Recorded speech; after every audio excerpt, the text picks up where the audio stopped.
Miss, have we met before? You look vaguely familiar. No, I don't think I know you. New phone, who dis?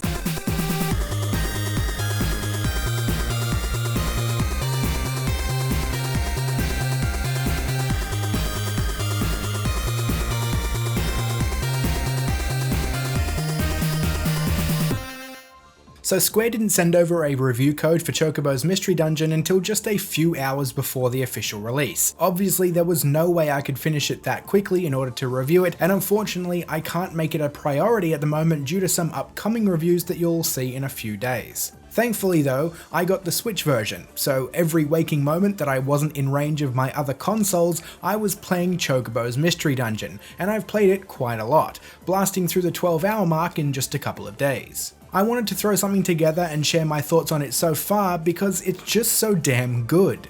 I'm not really sure where to start. This is a remake of Final Fantasy Fables Chocobo's Dungeon on the Wii, but there does seem to be a fair bit changed, added and or rebalanced. While browsing through some strategies on GameFAQs, I noticed that several of the challenge dungeons had completely changed. I never played the game on Wii though, so I can't give a full comprehensive list of the changes and additions. I was somewhat familiar with the original game though, well, its soundtrack anyway. Chocobo's Dungeon features a number of remixed and rearranged versions of iconic tracks from the series, and they have always been a favourite of mine to play in Theatrhythm. As you may have guessed, Chocobo's Mystery Dungeon is a dungeon crawling RPG. It feels like a bit of a hybrid, incorporating a great deal of strategy mechanics as well.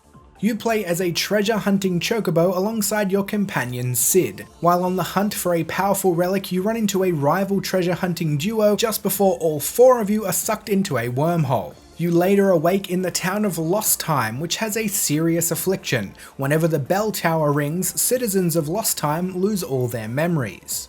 Through a series of even weirder events than that, involving a seemingly human baby hatching from a floating egg, you find an item that allows you to dive into a person's mind to recover their memories. It's very lucky for the title of the game that people's minds just so happen to be like a big dungeon full of mysteries.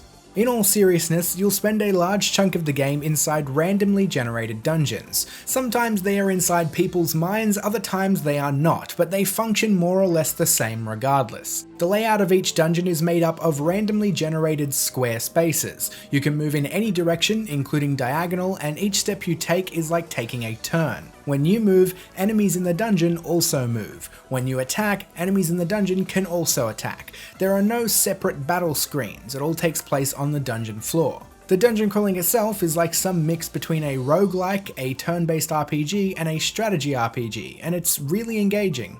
New to everybody is the buddy system, where you can bring a monster along with you to help out. They will either follow along behind you or get pushed forward if you find yourself behind them. When an enemy is in range though, they will act on their own to do basic attacks. You can also command them to use a special ability if they have access to any. Some dungeons have special conditions. They might restrict the use of a buddy, lower your level, give you and enemies only 1 HP, or they might have a sort of theme where each level is a single corridor and you have to fight through a series of monsters coming at you one by one. This is where another of the classic Final Fantasy mechanics comes into play, the job system.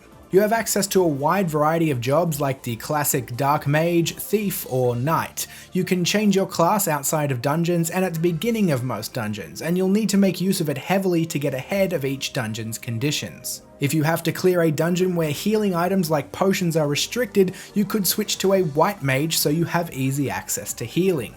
The game has plenty of voice acting and the dialogue can be quite funny at times. There are mini games like fishing you can also take part in, and as mentioned earlier, the soundtrack is amazing. My only point of criticism so far is a weirdly choppy background scroll when you're outside of dungeons. I noticed the exact same thing in Little Dragon's Cafe. Basically, every few frames of the walking animation doesn't move the screen forward. It isn't a dropped frame, you can see the animation of your chocobo continuing on each and every frame, but the character model itself just doesn't move forward, making movement seem choppy. Thankfully, this doesn't seem to affect dungeons, which is where you'll be spending most of your time. At the end of the day, I'm glad that they chose to revive Chocobo's Mystery Dungeon. The time I've spent with the game so far has been hugely enjoyable, up there with the best dungeon crawling games I've ever played. I will definitely be diving straight back in once I've finished up a couple of things over the next few days, and I'll be sure to let you guys know if it takes a turn for the worst, but I just can't see that happening. The randomly generated dungeons alongside more catered experiences should be plenty to keep the game from going stale. Thanks for the liking, subscribing, and the sharing! And I'll see you all soon.